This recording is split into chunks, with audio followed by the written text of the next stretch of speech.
नमस्कार विद्यार्थी मित्रांनो, 5वी शिष्यवृत्ती परीक्षा 2023 नुकतीच पार पडलेली आहे आणि या परीक्षेमध्ये पेपर 1 ज्यामध्ये मराठी आणि गणित विषयांचा समावेश होतो, या दोन विषयांवर आधारित अनुक्रमांक 1 ते 75 ही जी एकूण 75 प्रश्न विचारण्यात आलेली होती, या सर्वच प्रश्नांची अचूक उत्तरं, अचूक विश्लेषण आणि स्पष्टीकरणासह आपण जाणून घेणार आहोत। त्यामुळे आजचा जो व्हिडिओ आहे तो सुरुवातीपासून शेवटपर्यंत तुम्ही आवर्जून पहा आणि एखाद्या प्रश्नाचं उत्तर जर तुम्हाला वाटत असेल की काही संदिग्ध आहे तर तुम्ही त्या प्रश्नाचा क्रमांक जो आहे तो कमेंट बॉक्समध्ये कमेंट करा। तुमच्या शंकांचं निश्चित समाधान त्या ठिकाणी केलं जाईल।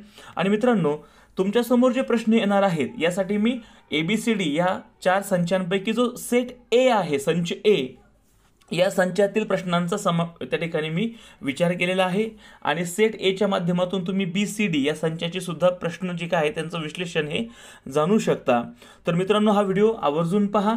आजच्या व्हिडिओला आपण सुरुवात करूया आणि जाणून घेऊया पेपर 1 चे सर्व प्रश्नांची अचूक उत्तरं अचूक विश्लेषणासह। सुरुवात करूया मित्रांनो। प्रश्न क्रमांक 1 ते 3 या सेट ए मध्ये जे विचारले होते ते संवादावरती आधारित होते आणि जो प्रश्न क्रमांक 1 आहे की शाळेमध्ये कोणता कार्यक्रम त्या दिवशी होणार नसावा, कोणता कार्यक्रम होणार नसावा, तर हे एका वाक्यावरून आपल्याला लगेच कळतं, ते म्हणजे जागतिक हात धुवा दिन।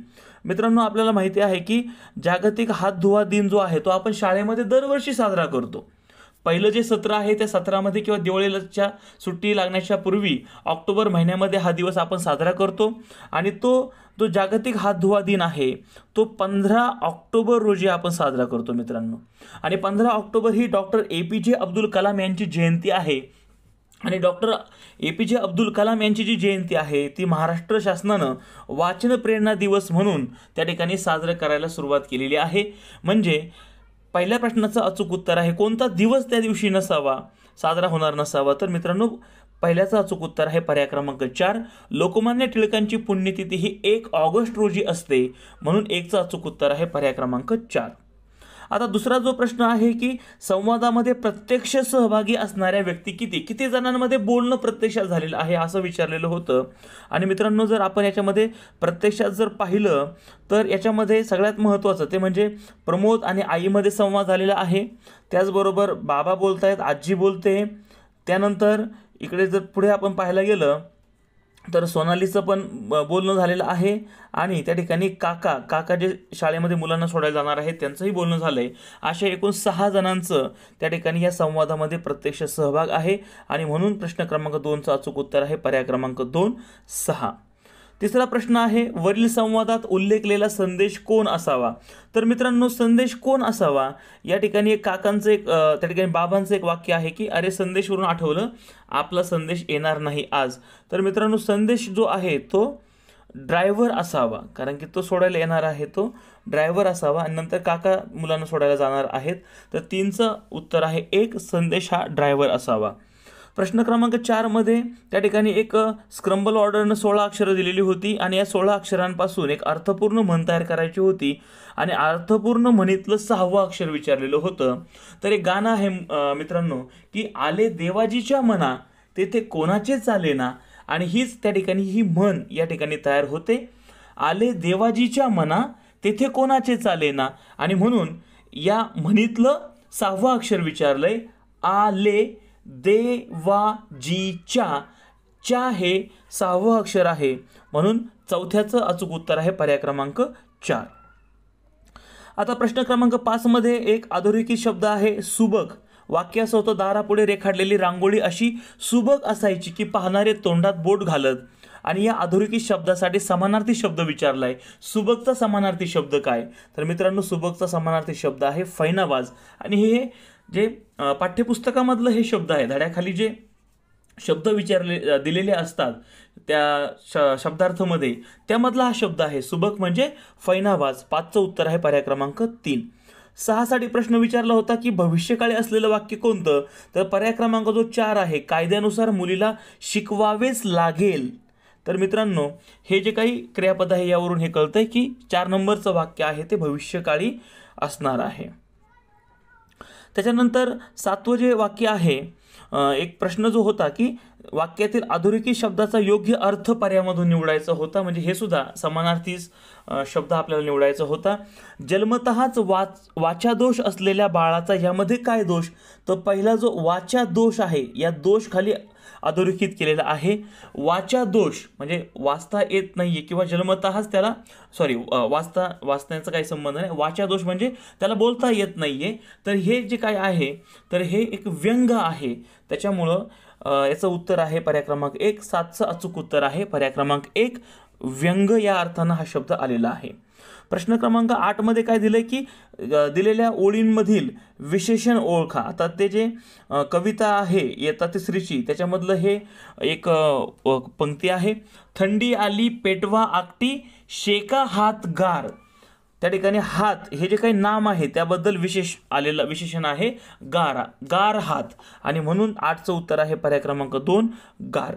त्यानंतर मित्रांनो 9वा प्रश्न आहे तो म्हणजे पुढीलपैकी कोणता दिवस आपण शिक्षण दिन म्हणून साजरा करतो?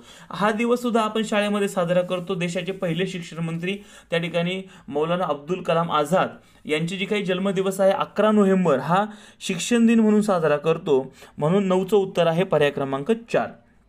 आता पुढे जे आहे ते म्हणजे प्रश्न क्रमांक 10 ते 12 साठी एक बातमी दिलेली आहे मित्रांनो, आणि या बातमीचं शीर्षक आहे विद्यार्थ्यांनी फेडले समाजाचे ऋण. तर पाहूया याच्यावरती काय प्रश्न होता. प्रश्न क्रमांक 10 आहे विद्यार्थ्यांनी समाजाचे ऋण कसे फेडले? तर मित्रांनो या विद्यार्थ्यांनी काय केलेलं आहे, त्यांच्याकडे जमा झालेला जो निधी होता तो अनाथाश्रमाकडे जमा केलेला होता, आणि म्हणून अनाथालयास मदत करून त्यांनी समाजाचे ऋण फेडले. 10चं उत्तर आहे पर्याय क्रमांक 1. आता सगळ्यात महत्त्वाचं ते म्हणजे प्रदर्शनाचा जो कालावधी आहे तो किती दिवस होता? तर मित्रांनो या ठिकाणी पहा आपल्या लक्षामध्ये येईल की हा जो कार्यक्रम आहे तो 15 ऑक्टोबरला त्याचं उद्घाटन झालंय, म्हणजे सुरू झालाय, आणि 19 ऑक्टोबरला त्याचा त्या ठिकाणी समारोप झालेला आहे, आणि म्हणून 15, 16, 17, 18 आणि 19 एकूण 5 दिवस हा जो काही कार्यक्रम आहे तो चाललेला होता, म्हणून याचं उत्तर आहे 11चं पर्याय क्रमांक 4 5.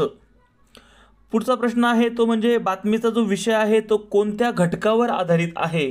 तर मित्रांनो याच्यामधून एक सामाजिक कार्य झालेलं आहे, आणि म्हणून तो एक सामाजिक विषय आहे. समाजाच्या उपयोगाच्या वस्तूंचं प्रदर्शन त्या ठिकाणी विद्यार्थ्यांनी भरवलेलं होतं, म्हणून 12चं उत्तर आहे पर्याय क्रमांक 2. आता 13वा जो प्रश्न आहे तो आहे की खालील वाक्यातील उद्देश भाग ओळखायचा आहे. अनेक संस्कृत शब्द आपण मराठी समजूनच वापरतो. जो वापरणारा जो आहे तो आहे आपण, आणि म्हणून हे जे काही सर्वनाम आहे हेच या वाक्यातलं काय आहे? उद्देश आहे. वापरणारा कोण आहे? तर आपण आहोत वापरणारे. अनेक संस्कृत शब्द आपण वापरत असतो, आपण वापरणारे आहोत, म्हणून त्या ठिकाणी आपण हे काय होईल? उद्देश होईल. 13चं उत्तर आहे पर्याय क्रमांक 2. पुढे आहे मित्रांनो त्या ठिकाणी शब्द दिलेले होते आणि लिंग प्रकारानुसार वेगळा शब्द ओळखायचा होता. आता अशा वेळेला आपण काय करतो की त्या ठिकाणी त्या शब्दांचं मूळ रूप जे आहे ते पाहत असतो, आणि याचा जर विचार केला तर इथे बाकीचे जे शब्द आहेत तर ते नपुसकलिंगी आहेत. मात्र जो 4थ्या क्रमांकाचा पर्याय आहे आंबे, त्याचं मूळ रूप होतं आंबा, तो आंबा हे पुल्लिंगी शब्द आहे, आणि म्हणून मित्रांनो त्या ठिकाणी 14चं उत्तर आहे पर्याय क्रमांक 4. पुढचा प्रश्न होता की याच्यामध्ये कोणतं विरामचिन्ह येईल? तर मित्रांनो खराब कागदापासून पुन्हा नवा कागद, शोभेच्या वस्तू मजाच आहे की? तर याच्यामध्ये आपल्याला उद्गार चिन्ह वापरावं लागणार आहे. उद्गार काढलेले आहेत, त्याच्यामुळे 15चं उत्तर आहे पर्याय क्रमांक 3. 16वा प्रश्न आहे की शब्दसमूहाबद्दल अचूक शब्द आपल्याला निवडायचा होता. एखादी गोष्ट जाणून घेण्याची इच्छा जी असते त्याला आपण कुतूहल असं म्हणतो. 16चं उत्तर आहे पर्याय क्रमांक 2. 17चा प्रश्न आहे तो पाठाचे नाव आणि लेखक याची जोडी आपल्याला निवडायची होती. सामान्य ज्ञानाचा जो व्हिडिओ आपला आहे त्याच्यामधलेच हे बरेचसे प्रश्न 3-4 प्रश्न जे होते लेखक असेल किंवा दिनविशेषवरती असतील त्याच्यामधून पडलेले होते. तर याचं अचूक उत्तर आहे मित्रांनो पर्याय क्रमांक 3 शेरा सव्वा शेर. पॉल रुमॉव इयत्ता 3च्या पुस्तकातला हा पाठ आहे. शेरा सव्वा शेर नाना काकांचा तो धडा होता, आणि याचं लेखकाची जी जोडी अचूक जोडी ओळखायची होती आपल्याला ती आहे शेरा सव्वा शेर पॉल रुमॉव. 17चं अचूक उत्तर आहे पर्याय क्रमांक 3. आता प्रश्न क्रमांक 18 जो आहे तो वाक्प्रचाराचा पर्याय आपल्याला निवडायचा होता. खेळताना मार लागला तरीही मुलांनी पर्वा केली नाही. तर मित्रांनो पर्याय क्रमांक 4 हे त्याचं उत्तर होणार आहे. काकू आल्या असे म्हणताच काकांना घाम फुटायचा, कारण त्यांची बायको म्हणजे जणू टिंब टिंब होय. तर जी कजाक स्त्री असते किंवा जिला कोणी घाबरतात मित्रांनो, तर त्यासाठी कजाक स्त्री, त्यासाठी जो शब्द आहे तो आहे त्राटिका, आणि म्हणून 19चं अचूक उत्तर आहे पर्याय क्रमांक 2. आता 20 ते 22 जे प्रश्न आहेत ते कवितेवरती आधारित प्रश्न होते, आणि आता 20 ते 22चे जे प्रश्न आहेत त्यांची उत्तरं जाणून घेऊया. प्रश्न क्रमांक 1 असा होता की कवितेत पुढीलपैकी कशाचे वर्णन केलेले आहे. मित्रांनो, ही जी कविता आहे ती म्हणजे खवळलेला जे लाटा आहेत उसळणाऱ्या, फेसाळ, अकराळ विकळा कशानं झाल्या, तर याच्यावरून हे आपल्या लक्षामध्ये येतं आहे की ही जी काही कविता आहे याच्यामध्ये खवळलेल्या समुद्राचं वर्णन करण्यात आलेलं आहे. 20चं अचूक उत्तर आहे पर्याय क्रमांक 3. हे लाटा किंवा जे बाकीच्या गोष्टी आहेत त्याच्यामध्ये समुद्राचं रौद्ररूप, त्याच्यामुळं हे खवळलेल्या समुद्राचं वर्णन आहे. प्रश्न क्रमांक 21 आहे, पुढीलपैकी कोणत्या शब्दाचा त्या ठिकाणी समानार्थी शब्द कवितेमध्ये आलेला नाही. आता मित्रांनो, पहिला जो पर्याय होता तो तम. तमचा अर्थ काय होतो? तमचा अर्थ होतो तो म्हणजे अंधार. तमचा अर्थ काय होतो? अंधार. आणि हा जो शब्द आहे तो या कवितेमध्ये आलेला आहे. बघा या ठिकाणी आलेला आहे. पहिल्या पर्यायाचा समानार्थी शब्द आहे तम, तो आलेला आहे. दुसरा पर्याय होता हर्ष. आता हर्ष म्हणजे आपल्याला माहिती आहे, हर्ष म्हणजे आनंद, आणि आनंद हा शब्द सुद्धा या पंक्तीमध्ये आलेला आहे.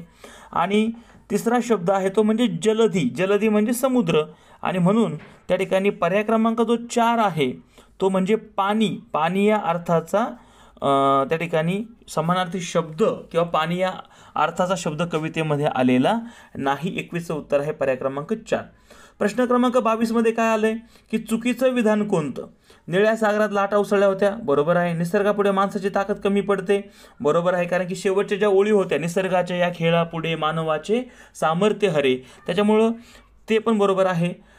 4 नंबरला होतं होड्या हेलकाव्या खाऊ लागल्या, तर हे सुद्धा बरोबर आहे. दुसऱ्याच कडव्यामधलं 3री आणि 4थी ओळ होती हेलकावे खाऊ लागल्या होड्या साद घातली माझ्या बांधवाने, हे पण बरोबर आहे. निळ्या सागरात लाटा उसळल्या विधान क्रमांक 1 हे तर पहिल्याच ओळीमध्ये होतं. आणि तिसरं जे त्या ठिकाणी ओळ आहे उसळलेल्या लाटा शांत सरळ आणि खेळकर होत्या, तर हे चुकीचं विधान आहे. उसळलेल्या लाटा ह्या अकराळ विक्राळ होत्या. प्रश्न क्रमांक 23 मित्रांनो, संगणकाची आज्ञावली यासाठी त्या ठिकाणी इंग्रजी शब्द निवडायचा होता, आणि आज्ञावली म्हणजे सॉफ्टवेअर, म्हणून 23चं अचूक उत्तर आहे पर्याय क्रमांक 3. पुढे आहे प्रश्न क्रमांक 24, बाळासाहेबांनी केलेल्या आदरातिथ्याबद्दल आलेल्या टिंब त्यांचे कौतुक केले. रिकाम्या जागी योग्य जोड शब्द आपल्याला निवडायचा होता, आणि अचूक उत्तर आहे पर्याय क्रमांक 2 पै पाहुणे हा जोड शब्द आहे. या दिलेल्या 4 पर्यायामध्ये पै पाहुणे हा जोड शब्द आहे. 24चं अचूक उत्तर आहे पर्याय क्रमांक 2. आता गाईचं वासरू तर म्हशीचं काय? पिलूदर्शक शब्द निवडायचा होता, म्हशीचं पारडू. 25चं उत्तर आहे पर्याय क्रमांक 4 पारडू. करडू शेळीचं, कोकरू मेंढीचं, लेकरू माणसाचं, पारडू हे त्याचं उत्तर होईल. अशी 1 ते 25 जी उत्तर आहेत मराठी भाषेतील प्रश्नांचे आपण जाणून घेतलेले आहेत. आता जाऊया दुसरा जो विभाग आहे तो म्हणजे गणित विभागाकडे जाऊया आणि त्याची अचूक उत्तर जाणून घेऊया. मित्रांनो, आता विभाग 2 जो गणित विषयावरती आधारित आहे, 50 प्रश्नांचा समावेश आहे, त्याचे अचूक उत्तर जाणून घेऊया. प्रश्न क्रमांक जो 26 आहे यामध्ये काय दिलेलं होतं? आकृतीला शिरोबिंदू किती आहेत असं विचारलं होतं. ही जी आकृती आहे शिरोबिंदू आता पाहूया. पहा 1 2 3 4 5 6 7 8 9 आणि 10 असे एकूण 10 शिरोबिंदू या आकृतीला आहेत, म्हणून 26चं अचूक उत्तर आहे पर्याय क्रमांक 3. आता जो 27वा प्रश्न आलेला आहे यामध्ये काय झालेलं बघा, एका संस्थेनं शाळेतील मुलांना काय केलं, एवढी मिठाई दिलेली आहे आणि त्यापैकी 60 किलोग्रॅम 200 ग्रॅम मिठाईचं वाटप झालंय, तर शिल्लक किती राहिली? म्हणजे आपल्याला या ठिकाणी सबस्ट्रॅक्शन करायचं होतं, वजाबाकी करायची होती.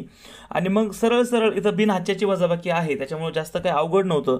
500 ग्रॅममधून हे 200 ग्रॅम जाणार आहेत, तर 300 ग्रॅम शिल्लक राहतील. आणि 65 किलोग्रॅममधून 60 किलोग्रॅम वाटलेले आहेत, तर 65 मधून 60 गेले, खाली राहिले 5 किलोग्रॅम. आणि म्हणून 27चं अचूक उत्तर आहे पर्याय क्रमांक 4 5 किलोग्रॅम 300 ग्रॅम. प्रश्न क्रमांक 28 एकदम सोपा प्रश्न होता. वर्तुळाची त्रिज्या 2 सेंटीमीटर आहे, एक जीवा 3 सेमी आहे, तर वर्तुळाच्या सर्वात मोठ्या जीवेची लांबी किती सेमी आहे? या जीवा 3 सेंटीमीटरची आहे त्याच्याशी आपल्या काही घेणदेण नाही आहे. वर्तुळाची त्रिज्या जी आहे 2 सेंटीमीटर आहे आणि आपल्याला माहिती आहे की वर्तुळाचा सर्वात मोठा जो जीवा असते ती जीवा म्हणजे काय असतं तर व्यास असतो. आणि मित्रांनो आपल्याला माहिती आहे सूत्र की त्रिज्या गुणिले 2 किंवा त्रिज्येची जी दुप्पट असते तो असतो व्यास. आणि म्हणून त्रिज्या या ठिकाणी 2 सेंटीमीटर दिलेली आहे, म्हणून 2 गुणिले 2 जर केला आपण त्या ठिकाणी 2 दुने 4 तर उत्तर येणार आहे ते म्हणजे 4 सेंटीमीटर. 28चं अचूक उत्तर आहे पर्याय क्रमांक 4. त्रिज्या 2 सेमी, सर्वात मोठा व्यास असणार आहे त्या ठिकाणी त्रिज्येच्या दुप्पट जे करून आपण जो काही व्यास तयार करतो तो सर्वात मोठी जीवा असते आणि म्हणून मित्रांनो 4 सेंटीमीटर हे याचं उत्तर येईल. 28चं उत्तर 4. आता पाहूया 29 क्रमांकाचा प्रश्न. या ठिकाणी एक पदावली दिलेली आहे आणि आपल्याला सर्वात जास्त कोणत्या पदावलीची किंमत आहे विचारलेलं आहे. मित्रांनो याचं अचूक उत्तर आहे पर्याय क्रमांक 2. या ठिकाणी पहा इथं दोघांचा गुणाकार अगोदर होईल 30 अधिक 3 33 उत्तर येणार आहे. इथे जर आपण पाहिलं गुणाकार अगोदर केला 3 त्रिक 9 अधिक 10 19 उत्तर येईल. पहिल्या याच्यामध्ये गुणाकार अगोदर करूया 3 त्रिक 9 10तून 9 गेले 1 उरणार आहे. इथे कंस अगोदर सोडून घेऊ 3 आणि 3 6 आणि 10 16 तर सर्वात जास्त किंमत येणार आहे पर्याय क्रमांक 2ची. 29चं उत्तर पर्याय क्रमांक 2. आता या ठिकाणी मित्रांनो काय म्हटलंय एक आयताकृती वर्गखोली आहे प्रश्न क्रमांक 30 मध्ये. तिची लांबी 10 मीटर रुंदी 8 मीटर आहे आणि या वर्गखोलीमध्ये आपल्याला फरशी बसवायची आहे. आता आपल्याला माहिती आहे फरशी बसवायची आहे म्हणजे वर्गखोलीच्या आतमध्ये काम करायचं. याचा अर्थ आपल्याला त्या आकृतीचं त्या आयताचं काय करायचंय आपल्याला क्षेत्रफळ काढायचं आहे. लांबी 10 मीटर रुंदी 8 मीटर आणि आयताचं क्षेत्रफळ काय आहे लांबी गुणिले रुंदी. मग 10 गुणिले 8 जर केलं तर त्या ठिकाणी 80 चौरस मीटर एवढं या आयताच्या आयताकृती वर्गखोलीचं क्षेत्रफळ येईल. आता एका चौरस मीटरला खर्च किती येणार आहे 30 रुपये. म्हणून 80 चौरस मीटर गुणिले 30 असा आपला गुणाकार करावा लागेल आणि त्या ठिकाणी हे जे 2 शून्य आहेत ते तसेच मांडून घेऊया. 8 त्रिक 24 म्हणजे एकूण जो खर्च आहे फरशी बसवायला किंवा ती मजुरी जी द्यावी लागणार आहे ती आहे 2400 रुपये एवढी. 30चं अचूक उत्तर आहे पर्याय क्रमांक 1. प्रश्न क्रमांक जो 31 आहे त्यात असं म्हटलेलं होतं की 0.017 हा जो दशांश अपूर्णांक आहे तो कशा प्रकारे लिहिता येणार नाही याचा अचूक उत्तर आहे पर्याय क्रमांक 4. आता मित्रांनो इथं आपल्याला छेद समान नाही आहे आणि छेद जर समान करायचा असेल इथं 100 छेद आहे. इथं 100 जर छेद करायचा असेल तर त्या ठिकाणी एक छेद जर मानला तर त्याला गुणिले 100 करावं लागेल. छेदाला गुणिले 100 जर केलं तर त्या ठिकाणी अंशाला गुणिले 100 करावं लागेल आणि म्हणून वरती अंश होईल 100 आणि छेदही होईल 100. पहिला जो काही अपूर्णांक आहे तो ऑलरेडी आहे 7/100 यांची बेरीज जर केली तर ती किती होईल 107 होईल. 107/100 आणि हे अशा प्रकारे त्या ठिकाणी 0.017 हे अशा प्रकारे लिहिलं जाणार नाही. याला जर दशांश चिन्हामध्ये आपण जर मांडलं तर हे कसं लिहिलं जाईल त्या ठिकाणी 1.07 त्याच्यामुळे हे उत्तर होत नाहीये. बाकी सर्व तुम्ही जर करून पाहिलं 17/100 हे आपल्याला अशा पद्धतीने लिहिता येईल. त्यानंतर इथे पण 10 अधिक 7 बरोबर 17/100 हे पण असंच लिहिलं जाईल. आणि इथे पण दोन जे अपूर्णांक आहेत त्यांची बेरीज आहे अंशाची बेरीज होईल 10 आणि 7 17 छेद आहे तसाच राहील 17/100 म्हणजेच त्या ठिकाणी 0.017 म्हणून 31चं अचूक उत्तर आहे पर्याय क्रमांक 4. आता 32वा जो प्रश्न आहे तो काय म्हटलंय दिलेल्या पर्यायापैकी अचूक विधान कोणतं. तर मित्रांनो सरळ सरळ आहे विक्री किंमत वजा खरेदी किंमत म्हणजेच काय असतो नफा असतो. म्हणून 32चं उत्तर आहे पर्याय क्रमांक 1. प्रश्न क्रमांक 33 मध्ये काय म्हटलंय की यापैकी दिलेल्या अंकांपैकी सर्व अंक एकदाच वापरा आणि 6 अंकी मोठ्यात मोठी विषम संख्या तयार करायची आहे.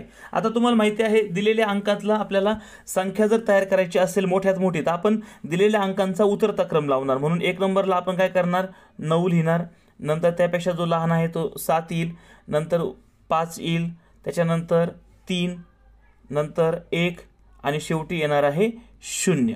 मात्र आता शेवटी एककाच्या घरामध्ये 0 आल्यामुळं तो काय असणार समसंख्या आहे. आपल्याला काय करायचं आहे विषम संख्या तयार करायची म्हणून शेवटच्या 2 अंकांचीच आपल्याला काय करायचे आहे आदला बदल करायचे आहे. आणि परत एकदा संख्या लिहूया आपण. आता ही संख्या तयार झाली 9,75,301 आणि म्हणून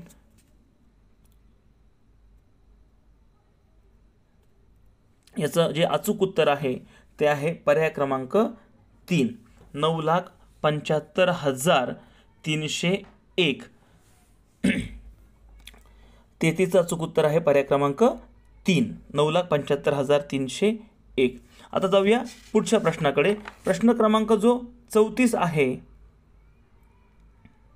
यामध्ये काय दिलेलं आहे मित्रांनो, यामध्ये सरळ सरळ बेरीज आहे तास आणि मिनिटांची. याच्यामध्ये जर तासांची जर आपण बेरीज केली तर ती होईल 8 तास, आणि मिनिटांची जर बेरीज केली तर 40 आणि 35 ती होईल 75 मिनिटं. आता आपल्याला माहिती आहे मिनिटांमध्ये आपण 75, 60पेक्षा जास्त 60 मिनिटांचा 1 तास होतो, त्याच्यामुळे यामधून आपल्याला 60 मिनिटं वजा करायला लागतील. म्हणजे 1 तास आपल्याला बाजूला काढायचं आहे, उरणार आहेत 15 मिनिटं, आणि हे 60 मिनिटं बाजूला काढून ते तासमध्ये एक हातचा जाईल, म्हणजे 9 तास आणि उरलेली 15 मिनिटं अशी ह्या दिलेल्या उदाहरणाची बेरीज असणार आहे. 34चं अचूक उत्तर आहे पर्याय क्रमांक 4. प्रश्न क्रमांक 35 मध्ये काय दिलेलं होतं, शेकडेवारी आपल्याला मित्रांनो काढायची होती. आता शेकडेवारी जर काढायची आहे तर आपल्याला काय करावं लागणार आहे, याचं पहिल्यांदा या दिलेल्या आकृतीचे जे काही समान भाग आहेत ते आपल्याला करून घ्यायला लागणार आहेत.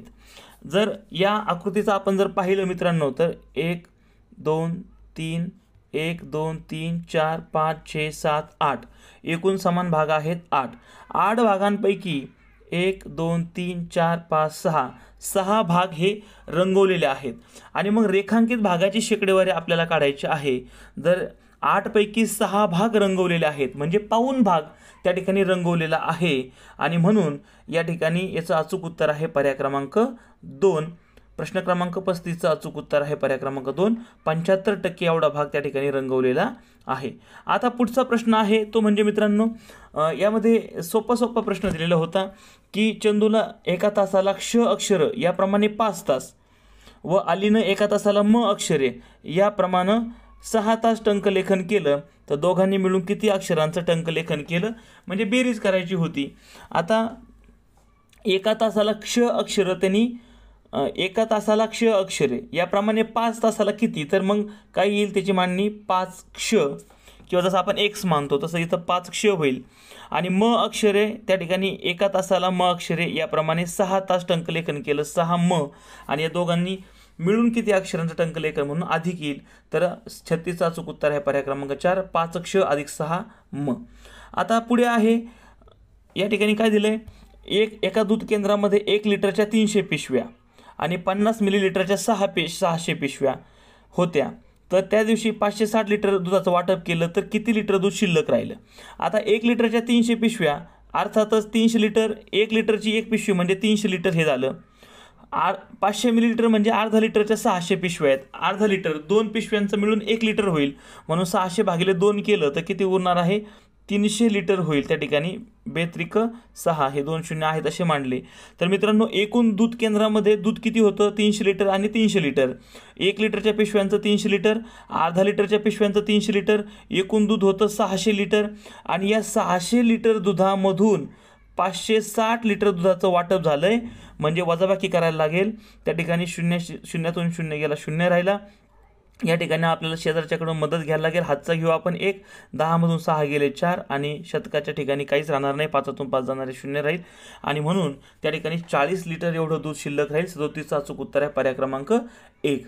आता 38 जो प्रश्न आहे, या प्रश्नामध्ये काय विचारलंय की मित्रांनो, जावेदनं काय केलं, 3000 रुपयाला 1 याप्रमाणे आंब्याच्या 10 पेट्या खरेदी केल्या, आणि काही दिवसांनी त्यातील काही आंबे नासल्यामुळं 1200 रुपयाला 1 याप्रमाणे सर्व पेट्या विकल्या. तर त्याला या व्यवहारामध्ये किती टक्के तोटा झाला असं विचारले.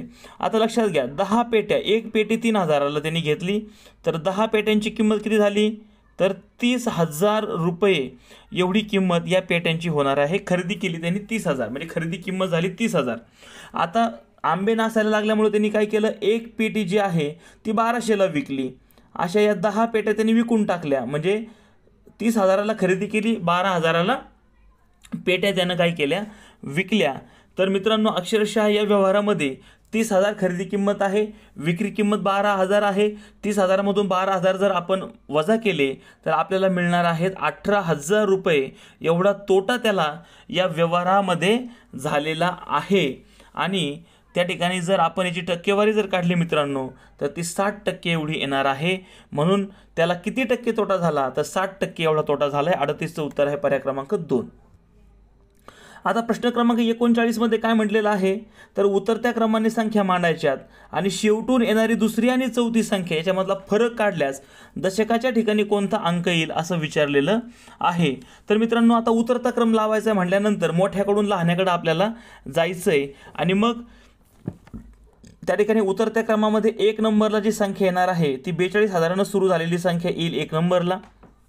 त्यानंतर उतरत्या क्रमानं मोठ्याकडून लहान्याकडे आपण चाललोय. 1 नंबर सर्वात मोठी संख्या आहे ही, ती 1 नंबरला येईल. त्याच्या खालोखाल जी लहान संख्या आहे ती आहे 41,260 ही येईल 2 नंबरला. त्याच्यानंतर त्याच्यापेक्षा जी लहान संख्या आहे किंवा उरलेल्या संख्यांमधली जी मोठी संख्या आहे ती आहे 41,238 ही 3ऱ्या नंबरला.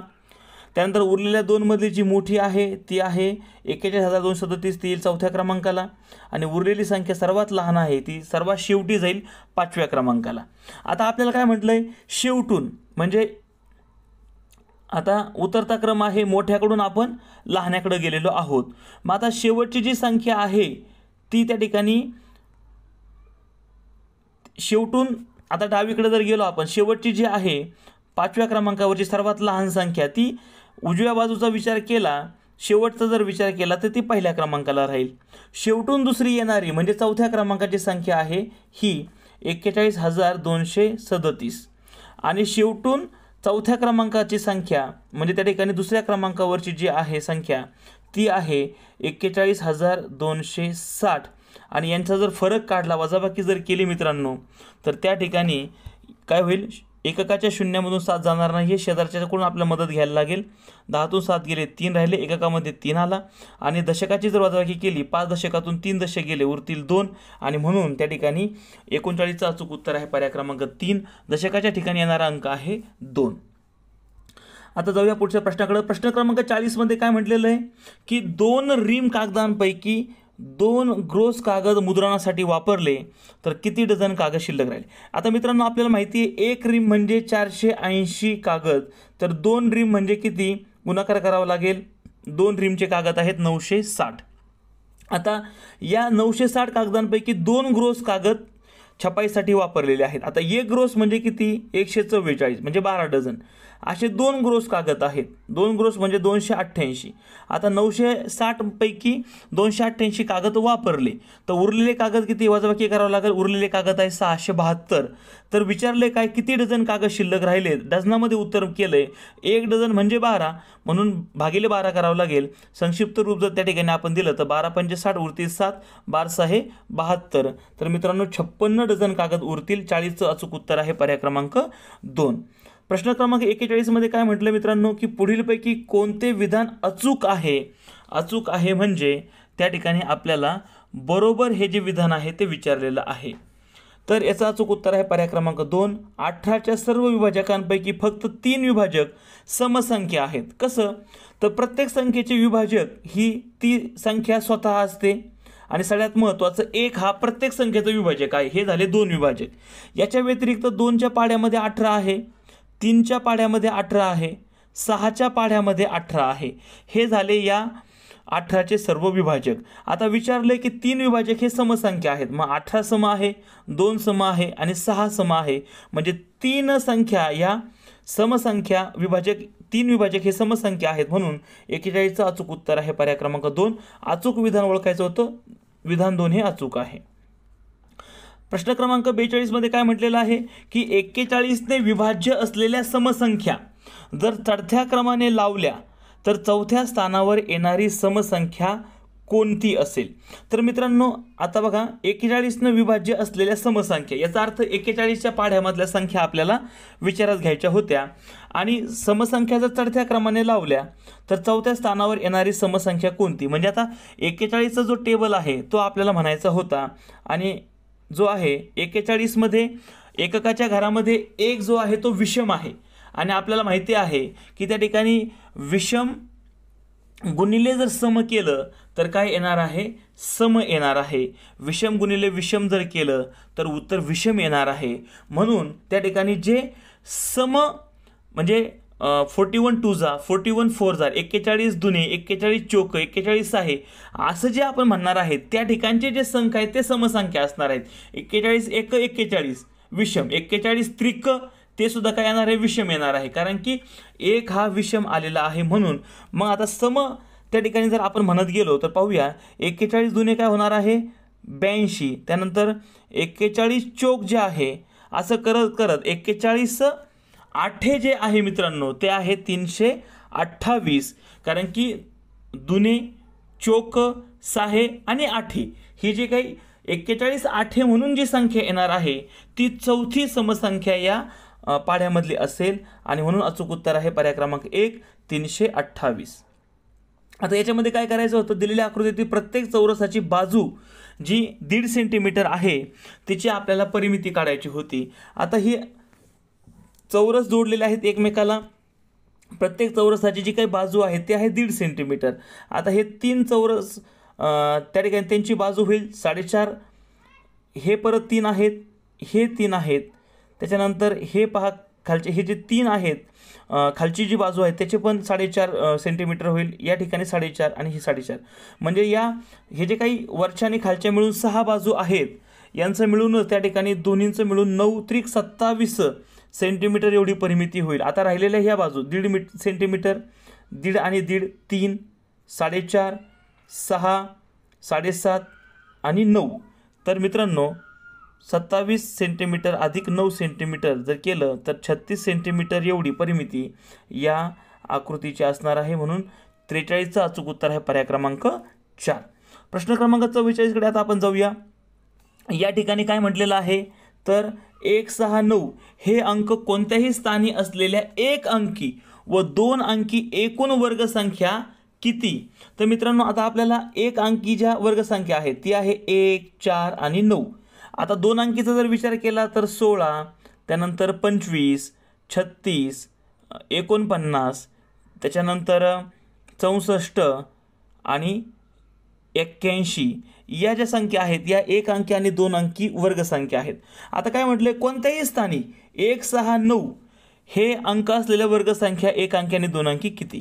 तर इथे 1 आहे, या ठिकाणी 9 आहे, इथे 6 आहे, त्यानंतर इथे 6 आहे, इथं 9 आहे, इथं 6 आहे आणि 1 आहे, म्हणजे एकूण त्या ठिकाणी 1 2 3 4 5 6 7, तर याच्या 7 संख्या आहेत त्या 169 हे अंक कोणत्याही स्थानी असलेल्या एक अंकी आणि 2 अंकी वर्गसंख्या आहेत. 44चं उत्तर आहे पर्याय क्रमांक 3. आता पुढचा जो प्रश्न आहे तो सरळ त्या ठिकाणी सरळ व्याजाचा प्रश्न होता. सरळ व्याज आपल्याला विचारलं होतं. आपल्याला या 45 प्रश्नामध्ये त्या ठिकाणी मुद्दल दिलेली होती 3000, त्याच्यानंतर काळ आहे 3 वर्ष आणि दर आहे 10. याला भागिले जर 100 केलं तर हे छेदस्थानचे 2 शून्य आणि अंशामधला मुद्दलीतले 2 शून्य जातील आणि सरळ रूप जर दिलं तर 30 त्रिक 90, 90 आहे 900 एवढं त्या ठिकाणी व्याज मिळणार आहे. 45चं उत्तर आहे पर्याय क्रमांक 4. प्रश्न क्रमांक 46 कडे आता जाऊया. प्रश्न क्रमांक 46 मध्ये काय म्हटलेलं आहे मित्रांनो तर खालीलपैकी कोणत्या आकृतीतील रेखांकित भाग जो आहे तो वेगळा अपूर्णांक दर्शवतो. आता जर आपण पहिल्या आकृतीचा विचार केला मित्रांनो तर दिसताक्षणीच कळतं की 16 चौरसांपैकी 4 चौरस रंगवलेले आहेत, म्हणजे याला संक्षिप्त रूप जर दिलं तर त्या ठिकाणी पाव भाग याचा रंगवलेला आहे 4 1 4 4 चौक 16. दुसऱ्या आकृतीचा आपण विचार केला तर 4 समान भागांपैकी 2 भाग रंगवलेत, याचा अर्थ अर्धा भाग त्या ठिकाणी आकृतीचा रंगवलेला आहे. पुढे जर आपण पाहिलं तर तिसऱ्या याच्यामध्ये जर आपण विचार केला तर या आकृतीचे जर आपण भाग पाहिले तर एकूण 8 भाग आहेत आणि 8 भागापैकी 2 भाग रंगवलेले आहेत, म्हणजे जर संक्षिप्त रूप जर दिलं बेकबे बेचोक 8 म्हणजे पाव भाग आकृतीचा रेखांकित केलाय. आणि 4चा जर विचार केला तर या ठिकाणी सुद्धा 12 एकूण समान भाग आहेत, पैकी 3 रंगवलेले आहेत.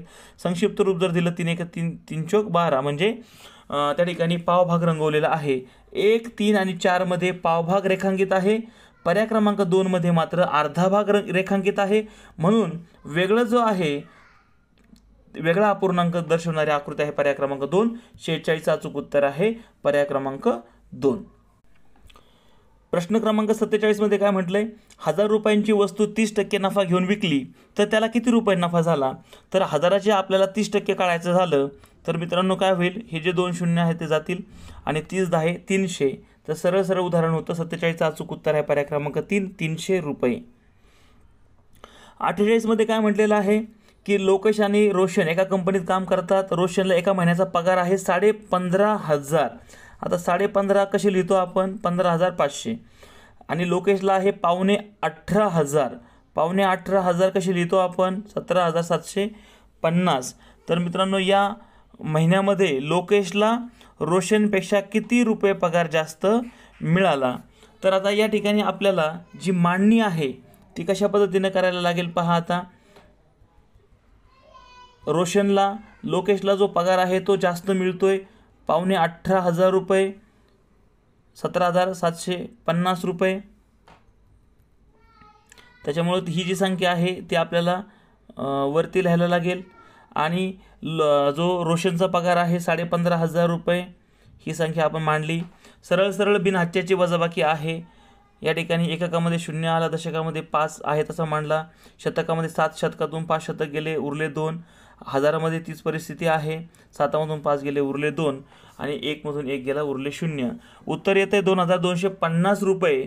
हे लोकेशला रोशनपेक्षा जास्त पगार मिळतो. आता 2,250 हे आपण कसे वाचतो? 2,2500 रुपये.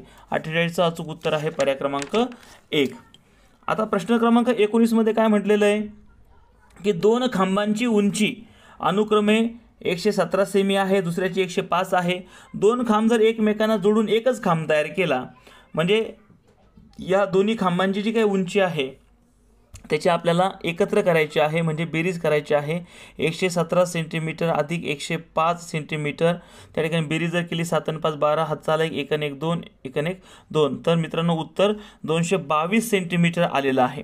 आता इथं सेंटीमीटर नाही आहे, इथे मिमी आहे, इथं 2.22 सेंटीमीटर आले, पण इथं 222 सेंटीमीटर आहे. त्याचं कन्व्हर्जन आपल्याला कशामध्ये करायला लागणार आहे? मीटरमध्ये करावं लागणार आहे. आणि आपल्याला माहिती आहे की त्या ठिकाणी 100 सेंटीमीटरचा 1 मीटर होतो आणि म्हणून भागिले 100 जर केलं, 2 दशांशचिन्ह खाली असल्यामुळं 2 घर डावीकडे आपल्या दशांशचिन्ह द्यावं लागेल, 1 2 आणि म्हणून 2.22 मीटर. त्या ठिकाणी 2.22 मीटर हे उत्तर येणार आहे. 49चं अचूक उत्तर पर्याय क्रमांक 4. आता प्रश्न क्रमांक जो 50 आणि 51 आहे चित्ररूप माहितीवरती होता आणि 50वा प्रश्न खूप सोपा होता. तो म्हणजे किती विद्यार्थी वाद्य शिकत आहेत? एक चित्र म्हणजे 10 विद्यार्थी. आता एकूण चित्र आपल्याला मोजायचे होते, तर सगळे चित्र जर मोजले मित्रांनो तर ते पहा किती भरतात. हे आहेत 6, 9, 9 2 11, 11 5 16. तर मित्रांनो एक चित्र म्हणजे 10 विद्यार्थी, तर 16 चित्र म्हणजे किती विद्यार्थी होतील? 16 गुणिले 10, 16 आहे 160. म्हणून 50चं अचूक उत्तर आहे पर्याय क्रमांक 2, 160. आता 51 प्रश्न काय आहे? कोणते वाद्य वाजवणारे विद्यार्थी कमी आहेत? कमी आहेत असं विचारलंय, तर सर्वात कमी चित्र आहेत बासरीचे, म्हणून अचूक उत्तर आहे 51चं बासरी. 51चं उत्तर आहे पर्याय क्रमांक 1, बासरी. आता 52 मध्ये काय म्हटलेलं आहे की निखिलनं 3 चोकोबार विकत घेतले. दुकानदाराला 50 रुपयांची नोट दिल्यानंतर त्याला दुकानदारानं 5 रुपये परत दिले. एका चोकोबारची किंमत किती? त्याने दुकानदाराला 50 रुपये दिले, दुकानदाराने 5 रुपये वापस दिले, म्हणजे जी खरेदी केली होती निखिलनं ती 45 रुपयांची केलेली होती आणि त्यांनी 45 रुपयाच्या 3 चोकोबार घेतलेले आहेत. तर मग भागिले 3 जर केलं तर काय होईल आपल्याला? एका चोकोबारची किंमत कळेल 3 1 3 उरला 1 3 5 15. आणि हे तोंडी सुद्धा उदाहरण आपण सोडू शकत होतो. 52चं अचूक उत्तर आहे पर्याय क्रमांक 4, 15 रुपये. प्रश्न क्रमांक 53 मध्ये काय म्हटलंय की जुनी मोटरसायकल 17,000 रुपयाला जयनं विकत घेऊन 2 महिन्यांनी ती 15,000 रुपयाला विकली. तर या व्यवहारात त्याला किती रुपये तोटा झाला? तर 17,000 मधून 15,000 रुपये आपल्याला मायनस करायचे होते. विक्री किंमत आहे 17,000 आणि त्यांनी त्या ठिकाणी काय केलंय? 15,000 रुपयाला ती विकली. तर सरळ सरळ तोट्याचं हे उदाहरण होतं. विक्री किंमत त्यांनी जी काही खरेदी किंमत आहे ती 17,000 होती आणि विक्री किंमत आहे 15,000. 17 मधून 15 गेले उरतात 2,000. 53चं अचूक उत्तर आहे पर्याय क्रमांक 1, 2,000 रुपये तोटा झालाय. प्रश्न क्रमांक 54 मध्ये काय म्हटलंय की दिलेल्या संख्यांमधील किती संख्यांना 2 निशेष भाग जात नाही? किती संख्यांना 2 निशेष भाग जात नाही? आता मित्रांनो 2ची कसोटी आपल्याला माहिती आहे. ज्या ज्या समसंख्या आहे त्यांना 2 निशेष भाग जातो आणि याच्यामध्ये 131 आणि 245 या दोन संख्या ज्या आहेत त्या विषम आहेत. विषम संख्यांना दोन निशेष भाग जात नाही, म्हणून त्या ठिकाणी दोन संख्या पर्याय क्रमांक 3 मध्ये 2 आहे. 54चं अचूक उत्तर आहे पर्याय क्रमांक 3. दोन संख्यांना निशेष भाग 2 जात नाही. प्रश्न क्रमांक 55 काय आहे? 26,000. 26,000 म्हणजे किती? 25,750. या संख्येतून कोणती संख्या वजा केल्यास सर्वात लहानात लहान 4 अंकी समसंख्या मिळेल? आता आपण असं करूया की सर्वात जी लहान 4 अंकी समसंख्या आहे ती आहे 1,000. हीच वजा करूया म्हणजे आपल्याला पर्यायातलं उत्तर मिळेल.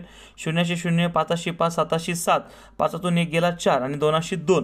तर मित्रांनो 24,750 म्हणजे पर्याय क्रमांक 2 हे त्या ठिकाणी अचूक उत्तर येईल. यामधून हे जर वजा केले तर 1,000 एवढं उत्तर येणार आहे आणि 1,000 ही सर्वात लहान 4 अंकी समसंख्या आहे.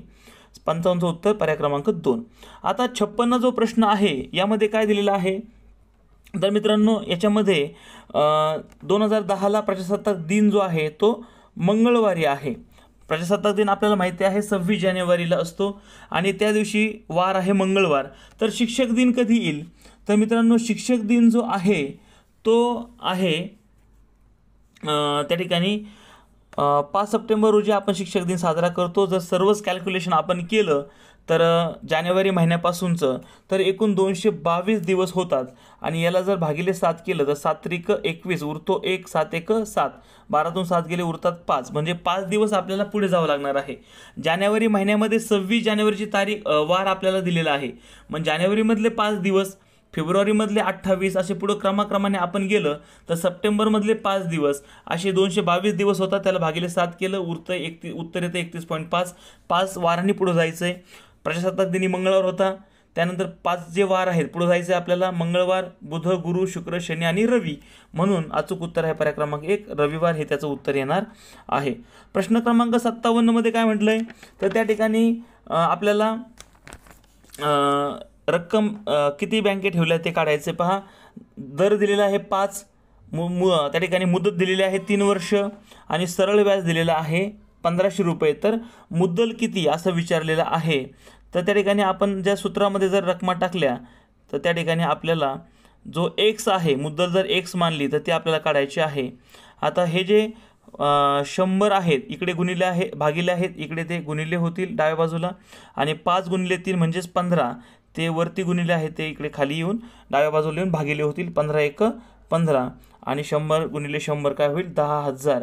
तर 57चं अचूक उत्तर आहे पर्याय क्रमांक 2 10,000 रुपये. प्रश्न क्रमांक 58 मध्ये काय म्हटलं मित्रांनो? 10 ते 100 या संख्यांमध्ये मूळ संख्यांच्या एकक स्थानी पुढीलपैकी कोणते अंक नसतील? कोणते अंक नसतील असं विचारलेलं आहे. आता आपल्याला माहिती आहे की 2 जरी मूळ संख्या असली तरी सुद्धा 4 ही अशी संख्या आहे की त्या ठिकाणी ती मित्रांनो मूळ नाहीये, ती संयुक्त संख्या आहे आणि मूळ संख्यांच्या एककाच्या घरामध्ये 5 आणि 4 2 हा अपवाद आहे, तो फक्त 2 पुरताच मर्यादित आहे. मात्र इतर ज्या संख्या आहेत त्यांच्या बाबतीमध्ये ते लागू नाहीये. तर 2 ही एकमेव त्या ठिकाणी समसंख्या मूळ संख्या आहे. बाकी सगळ्या संख्या ज्या आहेत समसंख्या ह्या मूळ संख्यामध्ये येऊ शकत नाहीत, त्या विभाज्य आहेत. यामुळं त्या ठिकाणी मित्रांनो पर्याय क्रमांक 3 जे आहे 5 2 4 हे त्याचं अचूक उत्तर आहे. प्रश्न क्रमांक 59 मध्ये काय म्हटलं? आयताचा प्रत्येक कोन टिंब असतो. आयताचा प्रत्येक कोन हा काटकोन असतो. 59चं अचूक उत्तर आहे पर्याय क्रमांक 2. आता काय म्हटलंय? 9.5 लिटर म्हणजे किती मिलीलिटर? तर 9.5 तर मित्रांनो 8,750 मिली म्हणजे 9.5 लिटर, म्हणून 60चं अचूक उत्तर आहे पर्याय क्रमांक 1. 61ला काय म्हटलंय? 7 लक्ष 7,000 10,000चा उल्लेख नाही आहे म्हणून 0 म्हणलं. 700 शतक आलाय, 7 दशकाचा उल्लेख नाही. तर अशी संख्या त्या ठिकाणी पर्याय क्रमांक 3 मध्ये आहे, म्हणून 61चं उत्तर आहे पर्याय क्रमांक 3. आता जाऊया प्रश्न क्रमांक 62 कडे. या ठिकाणी एक आकृतिबंध दिलेला आहे मित्रांनो आणि याचा आपल्याला गाळलेल्या जागी रिकाम्या जागी येणारी संख्या विचारले. फरक काढूया. 5चा आणि 7चा फरक आहे 2. 7 आणि 10चा फरक आहे 3. 22 आणि 33चा फरक आहे 11. 33 आणि 46चा फरक आहे तो म्हणजे 13. म्हणजे फरकांचा जर विचार करायचा झालं मित्रांनो तर त्या ठिकाणी फरक हा जो आहे तो मूळ संख्यांचा फरक आहे आणि 3च्या पुढची जी मूळ संख्या आहे ती आहे 5, म्हणून 10 आणि 5 या ठिकाणी काय होईल 15, आणि बरोबर 15 आणि 7 22. पुढची मूळ संख्याचा फरक येऊन पुढली संख्या येणार आहे, म्हणून 62चा अचूक उत्तर आहे पर्याय क्रमांक 4 15. आता प्रश्न क्रमांक 63 कडे जाऊया. अपूर्णांकाची चढत्या क्रमानं मांडणी केलेला अचूक पर्याय कोणता? तर मित्रांनो, आपल्याला माहिती आहे सर्वच त्या ठिकाणी छेद जे आहेत हे एक समान आहेत. जेव्हा छेद हा एक समान असतो त्यावेळेला नियम काय आहे? ज्याचा अंश लहान तो अपूर्णांक लहान, ज्याचा अंश मोठा तो अपूर्णांक मोठा. आणि या ठिकाणी बघा, सर्वात लहान अंश 1 आहे, त्यानंतर 5 आहे, 6 आहे, 11 आहे, 17 आहे. अंश चढत्या क्रमाने आलेले आहेत, म्हणून याची मांडणी चढत्या क्रमाने आहे. 63चं उत्तर आहे पर्याय क्रमांक 2. आता 64 मध्ये काय म्हटलंय? 225 गुणिले 72 आपल्याला गुणाकार करायचा आहे, आणि जो गुणाकार आहे मित्रांनो त्या ठिकाणी तो गुणाकार येणार आहे 16,200. 64चं उत्तर आहे पर्याय क्रमांक 1. त्या ठिकाणी कॅल्क्युलेशन जर केलं तर उत्तर हे येईल. आता पुढे काय म्हटलंय की 2 घनाकृती ठोकळे एकमेकांना जोडले असता तयार होणाऱ्या त्रिमितीय आकृतीच्या कडांची संख्या पृष्ठांच्या संख्येपेक्षा कितीनं जास्त असेल? तर 2 घनाकृती जे ठोकळे आहेत तर ते जर जोडले आपण मित्रांनो तर काय होणार आहे? तर त्या ठिकाणी एक इष्टिका चिती तयार होणार आहे, आणि मग इष्टिका चितीला आपल्याला माहिती आहे की त्या ठिकाणी पृष्ठ असतात 6, कडा असतात 12, आणि म्हणून त्या ठिकाणी पृष्ठांच्या संख्येपेक्षा कडांची संख्या कितीनं जास्त आहे? तर ती 6नं जास्त आहे. 65चं उत्तर आहे पर्याय क्रमांक 4. आता पुढे आहे 64. या ठिकाणी काय करायचं आहे आपल्याला? संक्षिप्त त्या ठिकाणी सरळ रूप द्यायचं आहे आणि उत्तर काढायचं होतं. चौकटीच्या जागेवरती काय येईल असं विचारलंय. आता छेद समान नाही आहे, छेद समान करून घ्यायला लागेल. दोघांना जर आपण त्या ठिकाणी गुणिले 8 करूया म्हणजे छेद 56 होईल, आणि वरती त्या ठिकाणी अंशाला पण गुणिले 8 करायला लागेल.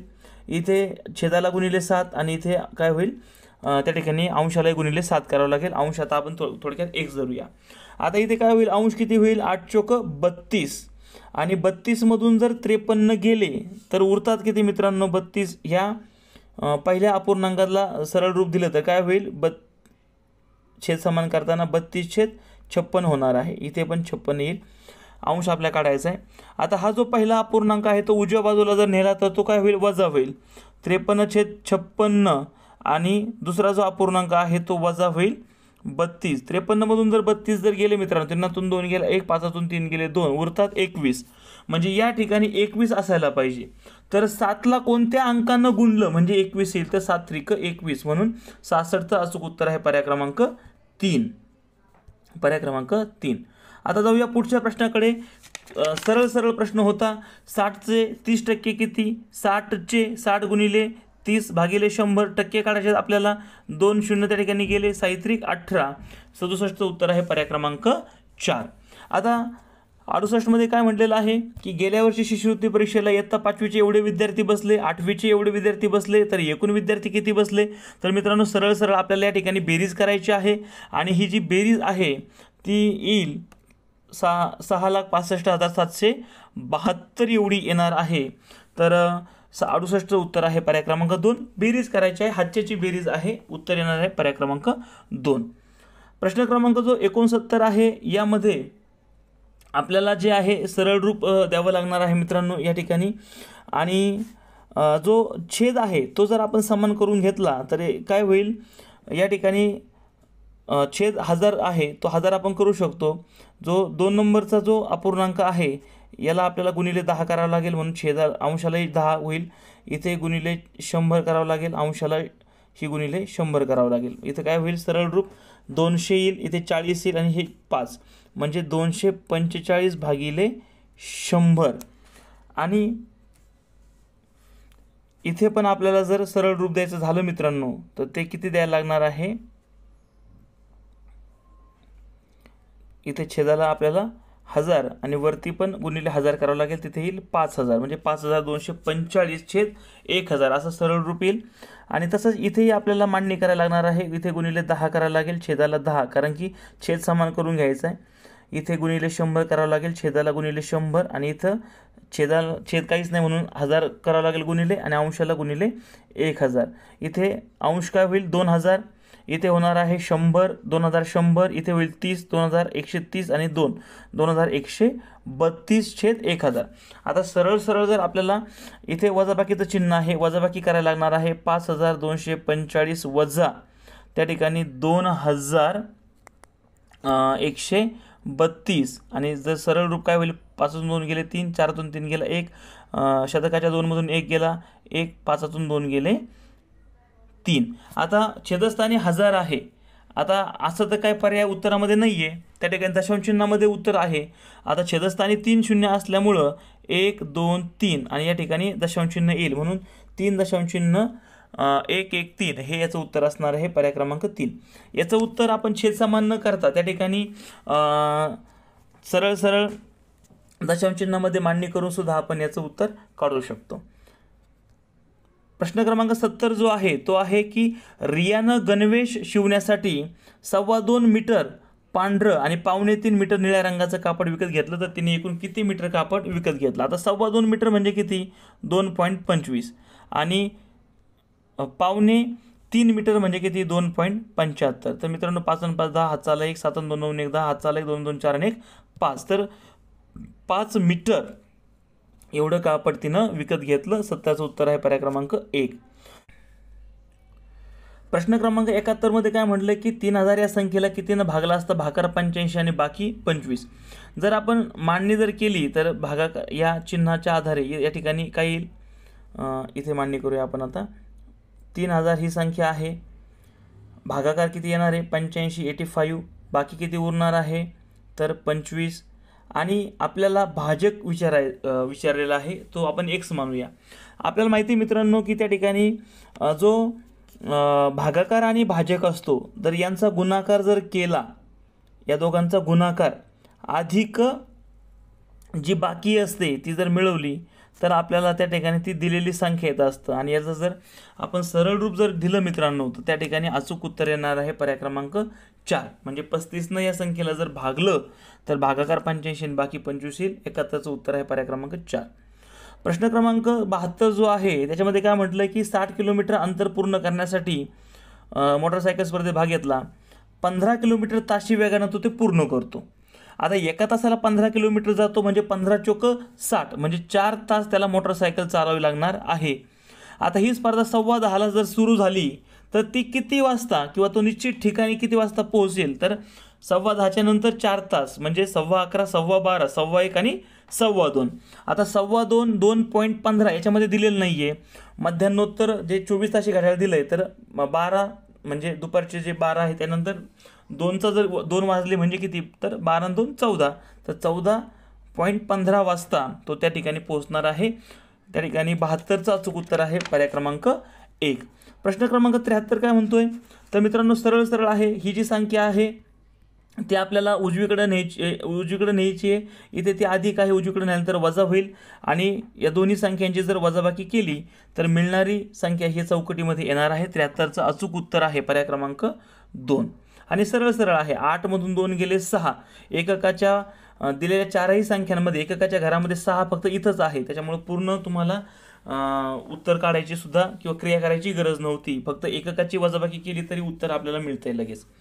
प्रश्न क्रमांक 74 जो आहे की 12 डझन वह्यांचा एक गठ्ठा बांधला, एका वहीची जाडी 5 मिमी आहे तर वह्यांच्या गठ्ठ्याची उंची किती. आता 12 डझनमध्ये एका डझनमध्ये 12, त्या ठिकाणी 12 डझन आहेत तर 12चा वर्ग येईल 144 वह्या होतील.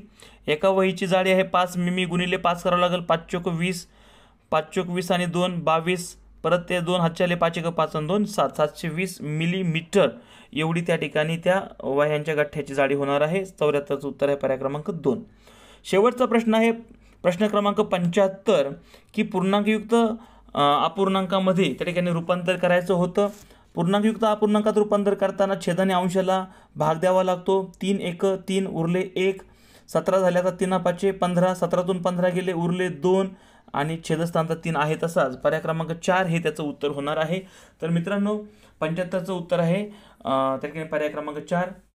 तर मित्रांनो अशा पद्धतीनं एकूण 75 प्रश्नांची अचूक उत्तरं आपण या व्हिडिओच्या माध्यमातून जाणून घेतलेली आहेत.